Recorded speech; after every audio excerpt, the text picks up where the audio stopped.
आज डीएनडी और एमएमआर का कनेक्शन करना सीखें। तो ये अभी हमने जो है ना डायग्राम बना लिया है।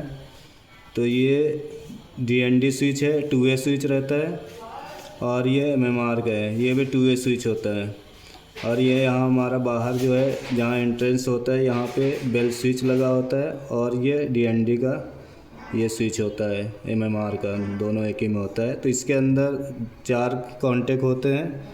एक तरफ जो है न्यूट्रल होता है, एक तरफ जो है इसके ऑफ वायर का दिया होता है। तो अभी हमने जो है ना इसका पावर ले लिया, यानी लाइन सप्लाई। तो ये हमने इसके स्विच के सेंटर में डाल दिया है 2 वे के। और उसके बाद में दूसरा जो वायर रहता है ये हमने जो है यहाँ से सप्लाई लिया है डीएनडी का। तो ये हमने यहाँ पे दे दिया नीचे इसके। और उसके बाद में जो दूसरा स्विच होता है एमएमआर का, इसका ऑफलाइन जो होता है ये हमने ऊपर इसके जो दूसरा एमएमआर का होता है उसमें हमने दे दिया है।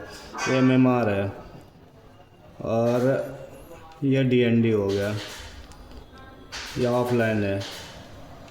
तो यहाँ से सप्लाई जब उठती है तो इसमें जाता है सप्लाई। तो इसको जब स्विच चालू करेंगे तो यहाँ सप्लाई जाके यहाँ आता है। और जैसे एमएमआर का स्विच यहाँ से कांटेक्ट करता है तो इसको एक कटाव मार देता है, और ये एमएमआर को सप्लाई लेके यहाँ आता है। तो इससे क्या होता है कि जब हम डीएनडी स्विच चालू करते थे एमएमआर को कनेक्ट काट देता है सप्लाई, और जैसे ही हम ये एमएमआर को चालू करते हैं तो डीएनडी को काट देता है। तो क्या होता है कि हमको पता चलता है कि हमारे रूम के अंदर ये अपना क्लीन का काम चालू है। तो डीएनडी हम जब करते हैं कट ऑफ करके और एमएमआर चालू करते हैं तो वहाँ बाहर दिखा देता है कि हमारे रूम के अंदर सफाई चालू है। और जब सफाई हो जाती है तो हम इसको कट ऑफ कर देते हैं, डीएनडी चालू कर देते हैं। तो वहाँ से पता चलता है कि डो नॉट डिस्टर्ब, यानी अब हमें डिस्टर्ब ना करें।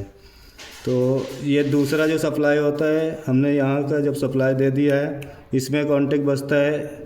तो ये यहाँ से हम इसको सप्लाई लेते हैं, यहाँ पे जो एमएमआर का होता है नीचे का कॉन्टेक्ट, इसको छोड़ देते हैं 2 वे वाले स्विच को, जो बीच वाला होता है इसमें लेते हैं सप्लाई। और यहाँ से सप्लाई ले जाके हम इसका जो बेल स्विच होता है, ये बेल स्विच है, तो हम इसको नीचे सप्लाई दे देते हैं बेल स्विच में। तो इसको ये सप्लाई आता है यहाँ से। और ऊपर से जो कॉन्टेक्ट रहता है उसको ऑफलाइन इसको हम सप्लाई लाते हैं बेल के। ये बेल हमारी डिंग डोंग बेल है। तो बेल यहाँ से जब हम सप्लाई लेते हैं यहाँ पे बेल में, तो ये सप्लाई जैसे बेल पुश चालू करते हैं तो डिंग डोंग बेल चालू हो जाती है। तो हमने यहाँ इसको फेस दे दिया है। और ये जो दूसरा कॉन्टेक्ट है ये हमारा न्यूट्रल का है, तो ये हमने यहाँ न्यूट्रल दे दिया है। ये न्यूट्रल कॉमन हो गया है। ये दूसरा न्यूट्रल जो यहाँ से जाता है ये हमारा डीएनडी में चला जाता है। ये डीएनडी का जो लेफ़्ट साइड में दिया है इसका डीएनडी में न्यूट्रल है। तो इसको हम नीचे साइड में इसको न्यूट्रल दे देते हैं और इसको ऊपर से कॉमन कर देते हैं इसको, ताकि ये यहाँ से इसको सप्लाई चालू हो जाए। इसका खाली सिर्फ काम ही होता है कि उसको इंडिकेटर चालू करना रहता है बस।